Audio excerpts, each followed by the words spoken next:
Thank you for having me, Ray. I appreciate it. And thank you to everyone here in the room, especially those who work in Surrey, where I live and grew up, because it's really important to me that you guys work as hard as we do on our side of the border there in Delta. I grew up in Surrey. I went to Queen Elizabeth High School. I live not too far into Surrey. From Delta, obviously, I like to keep that work personal thing just a little separate. So I do appreciate all the work that you do in my hometown there. So, and to that end, I want to make sure that you guys, as an RCMP organization, are just as motivated and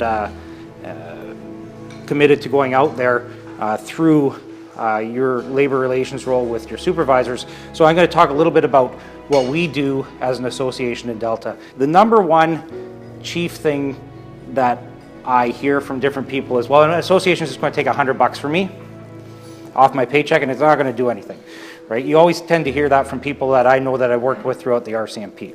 That's the number one chief complaint. First off, I don't think it's $100. I think it's much less than that, rail to $50. But having worked at Organized Crime Agency with a variety of different RCMP members, having worked in the LMD ERT as a crisis negotiator, I've had the opportunity to work with a number of different highly skilled members of the RCMP, and of course my brother's a corporal as well. So what is it that we do? The first thing that we do, and what's most important, is we bargain for our pay and our benefits. Okay, and you have to know that's the chief role of your association. Okay, right now, a first-class constable in municipal policing in British Columbia earns $92,160 a year.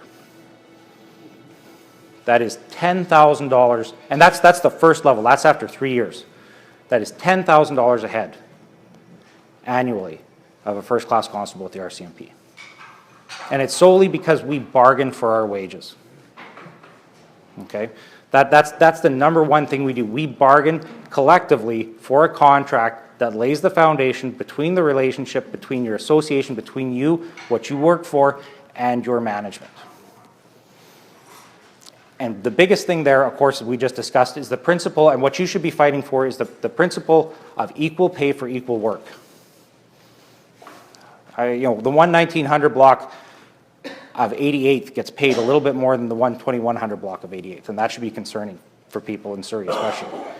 It's concerning for me as a resident of Surrey, because I want you to be as motivated as you can at work and to know that you're working for equal pay. We also bargain for benefits, short-term disability, long-term disability. We have WorkSafe because we're provincial legislation, so we do some lobbying with them to make sure that if we're injured at work, how we're taken care of. We benefit all the way, we bargain all the way down to benefits for dental, how much your braces, how much you can claim for your braces, how much you can claim for your teeth cleaning, all the way through up to the wage. So we tackle all of that at collective bargaining. Of course, then once you have that agreement, the second role of the union then is to enforce it. So what happens is this agreement is no good if all of a sudden everybody starts to wander off on their own and starts to kind of what I call, forgive the word, bastardize the collective agreement. I'm gonna put in for time and a half here because it's a give and take thing, and I'm gonna work a little VOT over here because it's a give and take thing.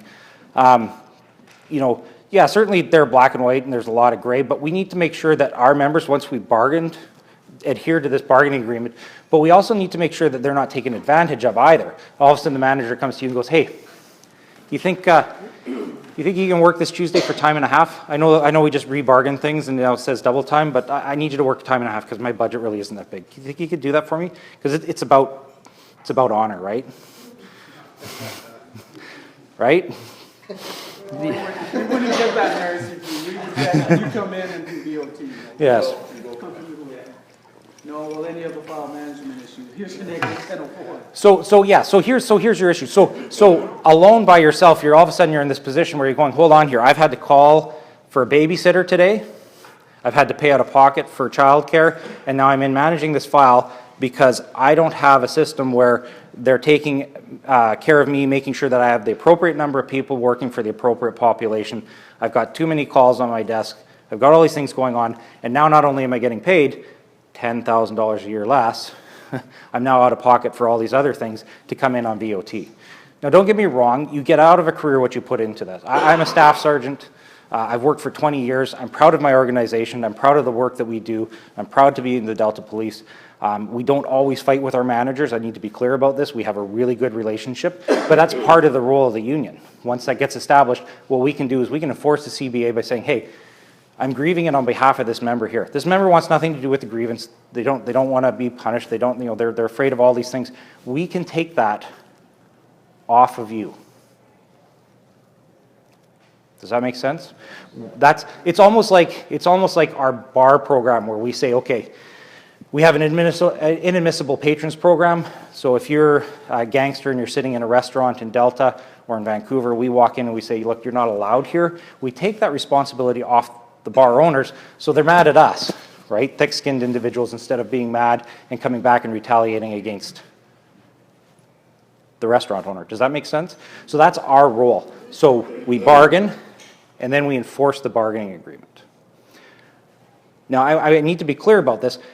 Sometimes some people come to us and say, you need to be more militant as an association. And I scratch my head and I go, what you want, like an airstrike? I don't understand what you mean by militant. And what comes back very clearly is they want us to be firm. So we are, but we don't do it in a way that makes us hate our department. Like, we do it in a way that's set out by our collective agreement. It allows for informal resolution, mediation. Not everything goes to an arbiter. In 3 years of being president, I've had this many arbitrations. There have been a number of different issues that have been kind of between lines in your CBA, because your CBA is not going to be perfect, especially your first one.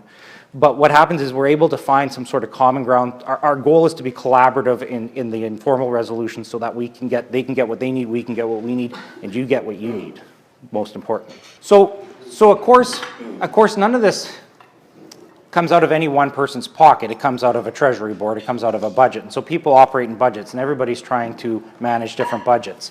And in there comes the issues with that, right? Do you have an adequate budget? Do you have an appropriate budget? Some managers are really good, and certainly our managers are good. Like, when we have a disagreement, let's open up the collective agreement. I have it on my tablet. I have it on an app. That app is available to anyone with an iPhone in Delta, and soon to anybody with an Android phone. And the idea behind it is hey, we got a disagreement between it, and I think you hit the nail on the head, is we can open this up, we can go look at it, and the collective agreement says this. And then if there's a disagreement in it, there's a conflict resolution process in your collective agreement. That's the grievance procedure. Okay, you're going to pay me time and a half, you're not going to pay me double time. There's no fist fight there in the locker room, right? Like, it's going to be resolved with a letter. A letter says, I was paid time and a half. I believe that's grievable by section whatever of our CBA, and as such, I'm filing this grievance. And then you go through steps to resolve that, and then you might get back pay on the double time. So years ago, when the scattered gun was taken off the shelves, I can't remember why, it was early in my career, the first thing the association did then is saying, hey, hold on here. We've got this little town called Ladner that's mostly farmland, and you've taken that away, and now we're going to have to do containment exercises on a house with a pistol? Really? So the first thing they started to do was lobby for rifles. Now, it didn't happen overnight. It took a while, but I think we were one of the first ones, municipal policing were the first ones to roll out the carbine program, the 223. We went to the HKG 36. And I think I was trained in that in 2004, I want to say. So that's the result of lobbying, right? You don't get everything you want in lobbying. We just lobbied to have our DPA membership expanded by 1 because we want control of the fleet manager position. We're saying it's a police position. A police officer should be there. It's good for a variety of different reasons, but I'm not sure we're going to win that argument, right? But we lobby for that. We lobby for the best benefits we can. We bargain for the best benefits we can. But it starts with your bargaining. We represent our membership. Okay, one of our members, obviously Constable Jordan McWilliams, was charged with the second-degree murder of Meridad Barami. Some of these things are still playing out, so I can't talk about specifics. There's a coroner's inquest to come about, and there is a Police Act investigation to be completed. But we represented our members. So our management has to be neutral, right? The department as an entity realizes there's a process to play here. So the association can step up into a bit of a role and say, okay, we can represent our member here. And part of that starts, again, back to the collective bargaining agreement, with indemnification for legal costs. And we were able to get Jordan McWilliams indemnified. Now, there was no fight to do it. Established association, working hard, representing our member. We got him indemnified. Jordan didn't have to pay for legal costs. Okay? Right? So that's the first thing we do. Again, it all starts with your base of a collective agreement. Then from there, we decided, okay, internally we're going to kind of run a silent campaign of support. We want him to know he's not alone. By this time we'd had disclosure. We were quite satisfied that he had worked within his requirements under the criminal code and under the Police Act for use of force. So the wristband campaign takes off. But of course, we're running that as an association. It's not on our uniform, it's on our wrist. We're trying to show our support for him. Publicly, we're working to get him some support and get him through the court process. Privately, we're doing the same things. And of course, at the end of the day, we were fortunate to have Crown Counsel re-examine the charge and the evidence, and they stayed the charge. But we represented that member through that process. We didn't fight the IAO. We represented our member through that process. And there's a big philosophical difference between the two. Does that make sense?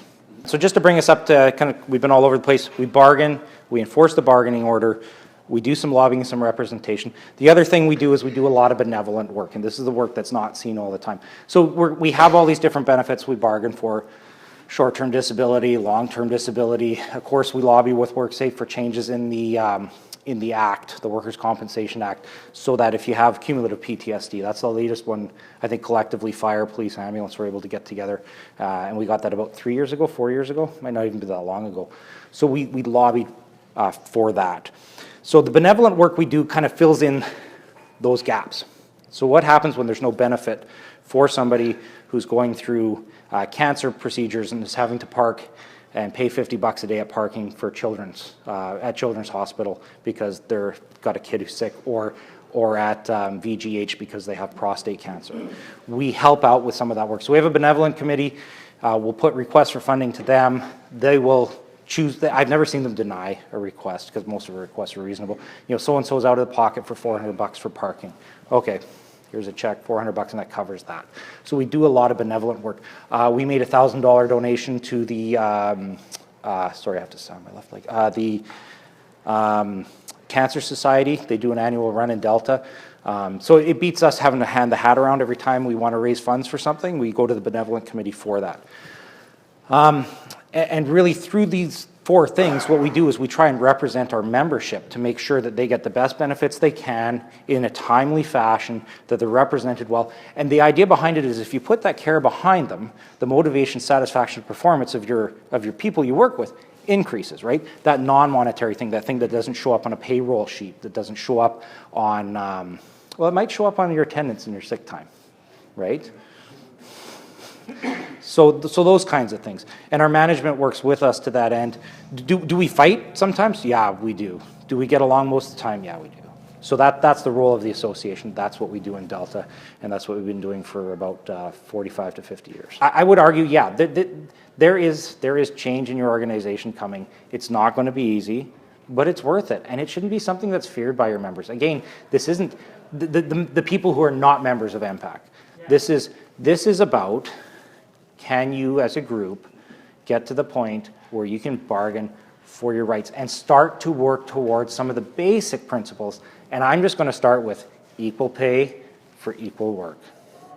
And that's really my presentation, people. That's what I got for you in 15 minutes.